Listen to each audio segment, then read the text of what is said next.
네, 안녕하세요. 네, 오늘 시간에는 지난번에 이어서 내추럴 와인 좀 대중적으로 접근하기 쉬운 내추럴 와인 몇 가지 소개해 드리려고 하는데요. 기본적으로 자연주의를 지향하다 보니까 생산자의 손이 처음부터 끝까지 다 들어가요. 어느 정도 이렇게 일정 규모가 넘어갔을 때는 정말 일일이 생산자가 다 이게 손으로 하기 힘든 그런 측면 때문에 굉장히 좀 생산 단위가 대부분 좀 작습니다. 그러다 보니까 개성의 매력이 아주 넘치기 때문에 많은 또 이렇게 내추럴 와인 애호가들이 이제 강한 수요를 이렇게 얻게 되는데요. 수요는 이제 상대적으로 많은데 공급량이 좀 이렇게 한정되어 있다 보니까 좀 호주의 내추럴 와인을 수입을 많이 하고 있고요. 생산자들마다 그 레이블 디자인의 좀 특성들이 있어서 아마 좀 이렇게 내추럴 와인을 좋아하시는 분들, 특히 이제 호주 내추럴 와인 좋아하시는 분들은 딱 보시면 레이블의 스타일만 보고도 이거는 루시마고 와이너리구나 라고 이렇게 아실 수가 있는데 이거는 어느 정도 이렇게 크라운 캡을 보셔서 좀 눈치를 채셨겠지만 그 루시마고에서 이제 생산되는 이제 피노그리로 만든 이제 펜낫인데요.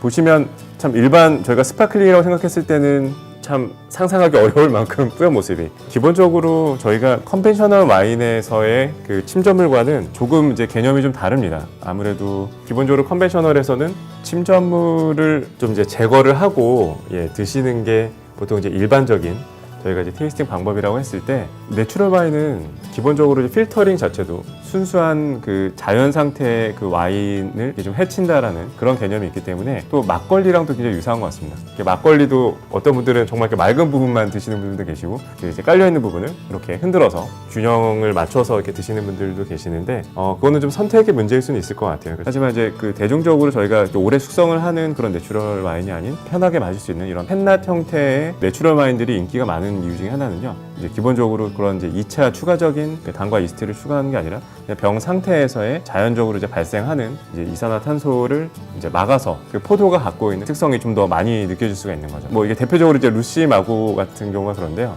루시마고가 이제 국내에서 이제 많은 애호가들이 이제 굉장히 이제 선호하는 이제 와이너리로 이제 이름을 이제 명성을 좀 이렇게 많이 이제 인기가 높아지다 보니까 저희 같은 경우도 올해 들어온 이 루시마고 펜낫을 딱 2병 받았습니다. 그래서 저희가 이제 판매용 와인리스트에는 지금 올리지를 못하고 제가 이제 개인적으로 그냥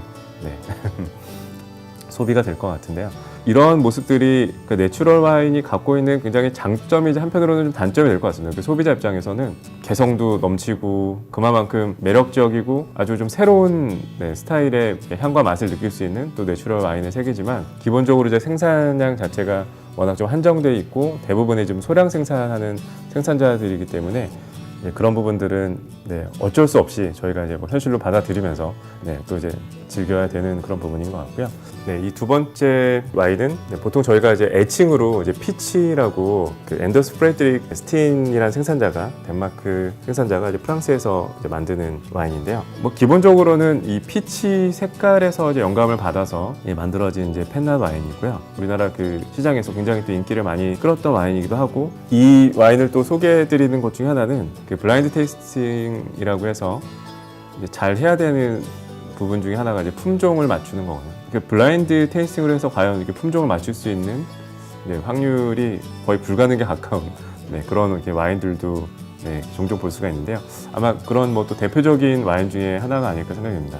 이 와인에는 2가지 메인 품종이 들어가는데요. 너무나 유명한 레드와인 품종이죠. 까베르네 소비뇽이라는 전 세계 레드와인에서 가장 압도적으로 많이 이제 생산하고 있는 품종이고요. 나머지 하나는 이제 슈라 품종이거든요. 가장 이제 프랑스의 대표적인 레드와인 품종, 보르도의 까베르네 소비뇽과 론의 슈라를 50대 50으로 만들어진 건데, 근데 어떻게 레드 품종으로 해서 이렇게 색깔이 어떻게 보면 약간 좀 피치 색깔, 굉장히 약간 진한, 이게 저희가 이제 작년에 이제 입고된 내추럴 와인인데, 이제 화이트 만드는 방식처럼 부드럽게, 최대한 부드럽게 착즙을 해서, 그러다 보니까 아무래도 이제 레드 품종으로만 쓰다 보니까 이제 화이트보다는 좀 더 진한, 어떻게 보면 이런 이제 피치 색깔이 만들어진 거죠.